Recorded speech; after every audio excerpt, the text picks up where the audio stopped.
Hello, this is Sam with Canon Coffee Espresso Machines. Today I'm pulling a shot with this beautiful Marzocco GS3 espresso machine. And just did a tune-up on this. And let's go ahead and see how it's working.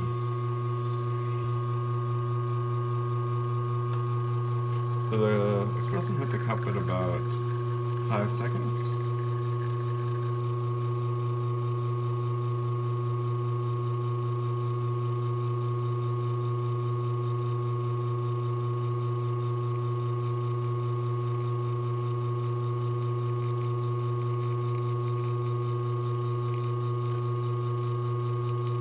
And we have 2 ounces of espresso at about 31 seconds.